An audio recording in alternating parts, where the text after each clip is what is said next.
Oh my god. Oh my. Ah!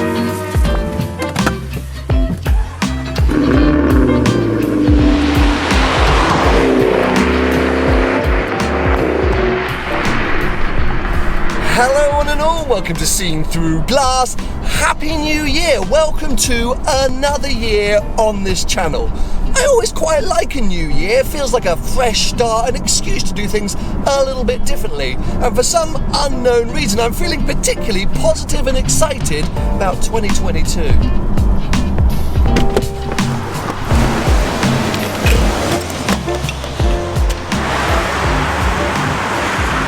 Now, lots has been going on behind the scenes recently, almost too much. I'm going to try and update you on it all in today's video. But one thing you might have missed if you don't follow me on Instagram was the launch of these, the STG Coffee Travel Mugs. The guys at Perla, the team who make my own Seen Through Glass coffee, made me one of these just so that I could carry around my own coffee now that I'm back on the road so much. Lots of you started to notice them in videos and ask where you could get them, so we thought, heck, why don't we do like a limited run of them? So yeah, they've been available via the Perla website, drinkperla.co.uk, and as you might have seen at the start of this video, alongside them we've also been developing our very own STG Coffee Nespresso capsules. I'm aware lots of you, don't have the ability or desire to make whole bean or even ground coffee at home. You just use Nespresso machines, so I'm really keen to try and make a sort of Nespresso capsule for you all. It's still in prototype stage, so if you order yourself an STG Travel Mug, you'll get a sort of prototype trial set of the Nespresso capsules.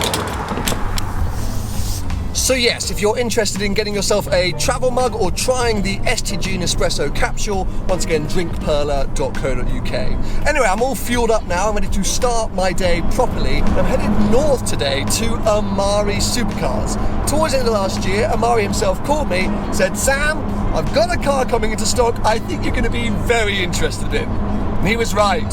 He was very right, because today, driving 3.5 hours north to check out quite a unique Ferrari 360 Challenge Stradale. If you've been watching this channel for longer than a day, you'll know that's fairly predictable.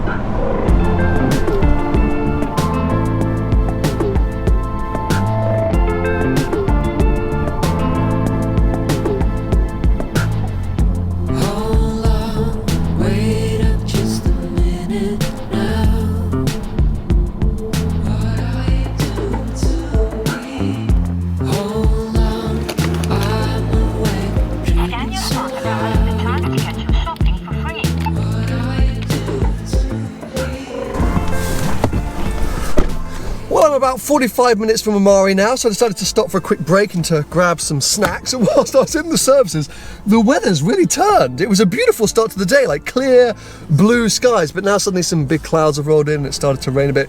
It's miserably cold. It's freezing. It's going to make filming any cars outside rather interesting today because I forgot my gloves.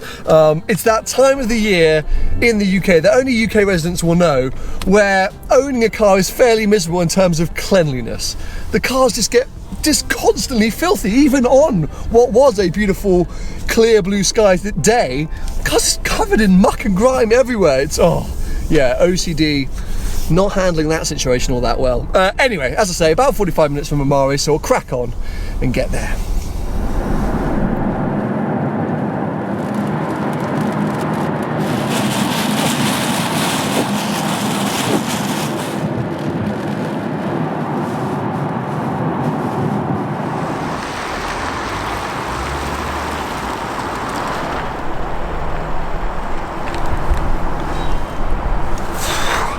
That weather got pretty intense there for a second. I was honestly worried I wasn't going to make it, but I have made it. I am now down here at Amari Supercars. Whilst the sun is shining, still a little bit cold, so let's head inside.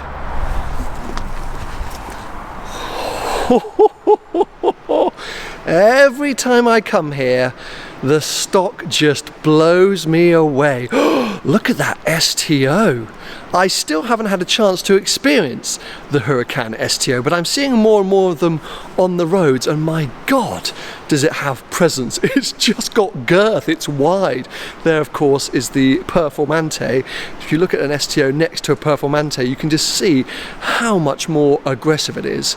But, sorry, I'm distracted because, oh my God, how did I not spot this the minute I walked in? It's a Ferrari Enzo. It's an Enzo, so casually parked next to a P1, a 918, and oh my God, an SF90. I think that's in the Assetto Fiorano spec, which is the more expensive and more sort of dialed in spec with loads of sort of carbon fibre bits and this stripe. I think that's the package. I'm not too up on my knowledge of SF90 specs. I need to look into it more, but oh, another car, I mean, alongside the STO, another car that I would love to experience. Look at the engine bay back there. People are so hit and miss about this car. Oh my God, look at the details of the engine. Things that you just don't notice until you get a chance. Oh, what was that? Something starting up in the service area down here at Amari's. But yeah, oh my God. 918 Spider, which, well, not this exact car, but some of you may remember, was it last year or even the year before? I get confused with all the COVID lockdowns, but I actually came to Amari and drove a 918 Spider when Paul Wallace from Supercars London very kindly arranged that for me for my birthday. But yeah, tons of Lamborghinis in here. 1, 2, 3 Performantes, couple of Evos, nice Evo Spider. Yeah, I mean, the hypercar lineup is fairly outrageous. Obviously for me, Enzo, absolute peak. Oh my God, I still adore this. And yes, if I won that Euro Millions, a phrase I use rather a lot, this would be right up there. F12N Largo back there. I would love to start that up just to hear it. Always looks wild and wacky. Driven one of those as well. I start to pinch myself when I come to showrooms like this and I realise how many of these cars I've been lucky enough to actually drive and experience. But yeah, unbelievable lineup as always down here at Amari.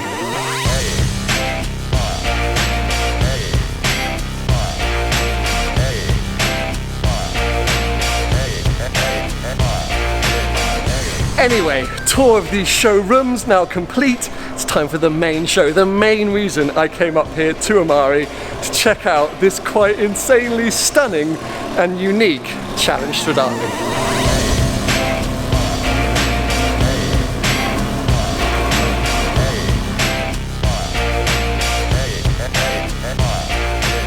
This car gets me so hot and bothered, I'm going to have to take off my hat and my jacket.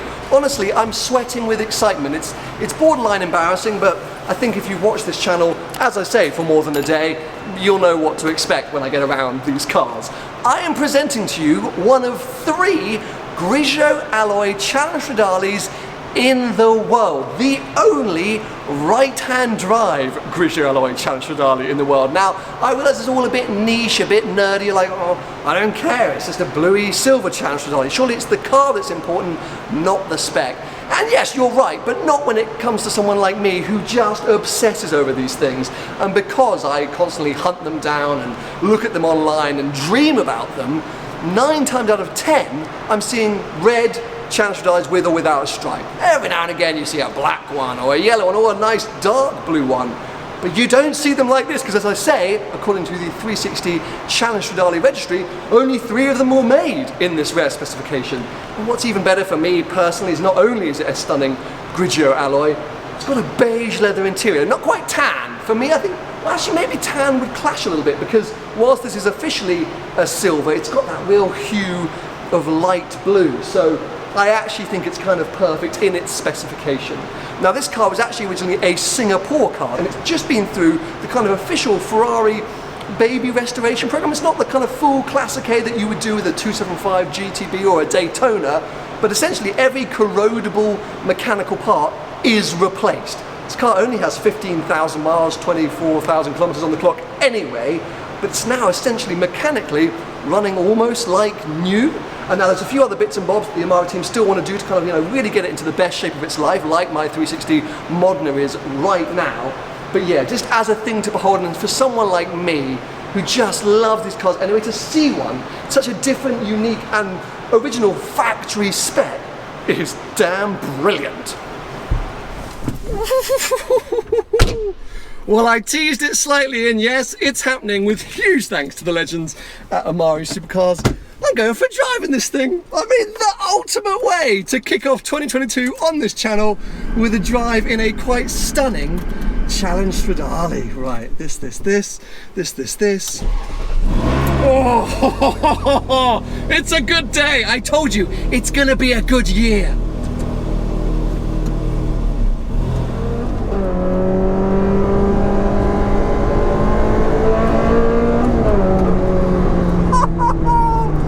Oh, this never ever gets old. My good lord, you would think, spending all the time that I do around my own 360 Modena, which of course has been spec'd up to kind of be as close to a Challenge Stradale as possible, I might get a little used to the kind of sensations that the actual Challenge Stradale offers, but no, that's not the case.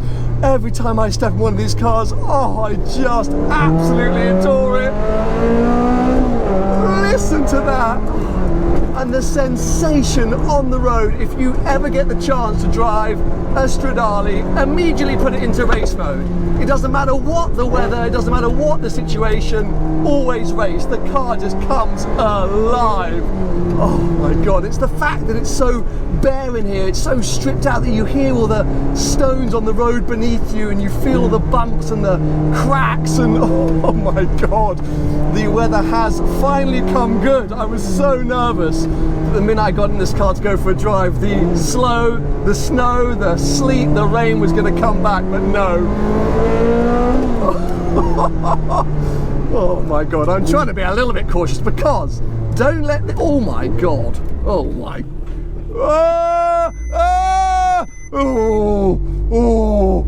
I cannot tell you how close that was. That truck had no intention of stopping. That was the sketchiest moment I've had in a car that's not mine ever. I genuinely thought he was going to wipe off the side of this. Do you get that thing when you feel sick in the pit of your stomach? Serves me right for going a little bit too fast into that turn, but oh my God, it's hard not to want to go a little too fast into every turn in one of these cars. I clearly haven't learned my lesson because here we go again, but yeah, this thing is just so special. Oh. And you know what? I was going to say, don't let this car's age fool you, because whilst fine, it's not that quick in comparison to a lot of modern supercars, it will bite your head off. This car can really get you into a lot of trouble very quickly, so you have to think. And today it's like 2-3 degrees, the roads are super slippery, and as you can see, they've got big lorries on them that don't care about very valuable Ferraris. So yeah, just be a little bit cautious, but have fun, because that's what these cars are all about. You can't take the Stradale too seriously. The more and more that people are starting to understand how special they are, the more and more I remind people, yes, they're special for their era. Don't get into it thinking that it's going to be a kind of a pista rival. It's still got its quirks of being an early noughties supercar, but it's everything you could ever need or want on the public road. This is just the best January, I think, the best way to kickstart a year I think I've ever had. Now, I wouldn't blame you for thinking, we get it, Sam, you still love the Challenge Stradale. You tell us in pretty much every video you upload. You're not wrong. So you might also be thinking, why don't you just shut up and buy one? Again, you might not be wrong, but I wanted to address this really early this year. I'm not going to be buying a Challenge Stradale in 2022. I am, however, planning to buy some cars this year, and some cars that have semi-significant value or comparable value. And given the fact that I've banged on about Challenge Stradales for, well, ever since I started this channel, and so many of you tag me in Challenge Stradale posts on Instagram and under other Challenge Stradale videos, I think you might be thinking, why, Sam? Why not just buy your dream car? Because of that, it is my dream car. Do not forget, I've got my 360 Modena, a car I love and adore and treasure and want to keep forever. And that car is so nearly ready to celebrate its 20th birthday. A big year-long celebration I'm going to be doing with that car. And it's so close, it's very different, but it's so close to a Stradale. So I don't need this. It's not adding necessarily anything to my life. It's just a car that I've always dreamed of one day owning. And so therefore, if I was to go out and spend 100, 150, 200,000 pounds on a car, having this alongside the Modena, because I do not want to sell the Modena, doesn't make a lot of sense. I will own a Stradale one day alongside the Modena when it's just a toy, when I've kind of completed life and I can just have a collection of cars. Not when I'm using the cars like I am now, you know, for trips, for content, for adventures, whatever that might be. It's too similar. Does that make any sense? So I will continue to be infatuated with, obsess over and love the Stradale and probably remind you of that in every single video that I upload, but I'm not buying one just yet. At some point, and at some point on this channel, don't worry, I'm not going to do it when I'm like 55, at some point, but not in 22. I hope that's not going to disappoint you too much because it's a bit of a tease that there are some exciting car purchases coming this year. Anyway, let's get back in, keep driving.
So one day in the future, this might be part of my garage alongside the 360 Modena and God knows what else. Unfortunately though, it's not likely to look like this anytime soon. I think that whole thing is likely to happen before a Stradale is. Another little teaser for you there. But yes, this thing has been mega, and the spec I actually think is fantastic. Also, I've banged on about the fact that I would want a red car with no stripe and tags. This is just so special in its own right. A few interesting kind of like Singapore bits on it, which I think the team at Amari are keen to take off. But as I say, it's a sort of colour option from factory.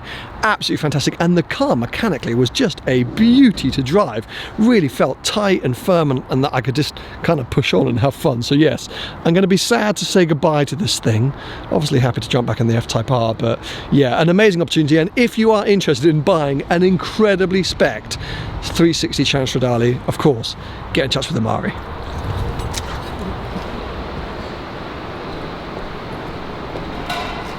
How was it? I mean, how do you think it was? I almost don't want to do that. That is the nicest Challenge Stradale I have ever had. I just said mechanically, it feels so strong, and the spec is stunning. Yeah, so when it first came out of storage, I went across to meet it at Ferrari, and we started it up. So it's kind of not been run since 2014, and it's like, start it up, and I was like, oh. Doesn't sound quite right. Yeah, I was like, oh, that's a bit whiny. And then we did everything to it. Yeah. And the guys called me from Ferrari in Leeds, and they just went, it sounds mad. And I was like, what do you mean? They were like, it sounds mega. It's just sweet that everything feels like. I jumped in. I was like, okay, I'm ready to go. Like, Yeah. let's rag straight away. It is on point. So I think the only thing we're going to do now, I think for me, I'm going to get rid of the Singaporean style I mentioned infotainment that. system. Let's get that gone It's and make unique, it original. It's quirky, but you know, There was a time when people didn't care about stuff like that, wasn't there? They weren't collectible cars, so. But you look past it at the spec, and as I say now, at what it's like to drive, absolutely mega. mega. And I was trying to remember, I think Amari first called me about the car back in like September. Yeah. So you've been working on that for a while. What happened was it's just getting hold of, because we changed everything. There's like certain parts, like odd bushes that Ferrari were like making, and we were like, come and do a video. But then we were like, car's not quite ready. It's in pieces. Wait, well, thank you very much. It's no problem. I'm sure it won't be around much longer now that you've got If it you up. work harder, you can come and buy it, can't you? So Don't stop, my audience are already going to give me a hard time enough. it's, it's perfect for you. Good to see you. We'll see you soon. Thank you so much. Catch up soon. Cheers, mate. Bye. Well, what an epic day for my first video of 2022. I couldn't be much happier, I gotta be honest. And now, back in the F-Type R, as I said, I'm always happy to be in this car. And actually, I owe you an update on this thing, because I've done 10,000 miles now since Jag originally lent me this F-Type. So yeah, I probably need to address what's happening with it and what are the plans for my F-Type, etc, etc. That will be in another video. Right now, I'm headed, well, not actually home, headed to my parents, because Vicky and I sold our flat. One of the biggest things that happened in the last few weeks behind the scenes is that, yeah, we've sold our flat, and we're now in a weird limbo between moving into the new place and being out of the old place, so we're living out of suitcases at my parents', which is a little bit discombobulating. It makes doing work not all that easy, but anyway, I'm determined to crack on and start making you guys some epic content, because I don't want to be a cliched YouTuber, but this year is going to be full of epic content. I'm so excited about some of the plans that I've got for the future. So yeah, subscribe now, turn on notifications so you don't miss all these future updates and things that are happening. And yes, give this video a thumbs up if you've enjoyed it, and I'll catch up with you very soon. Bye bye.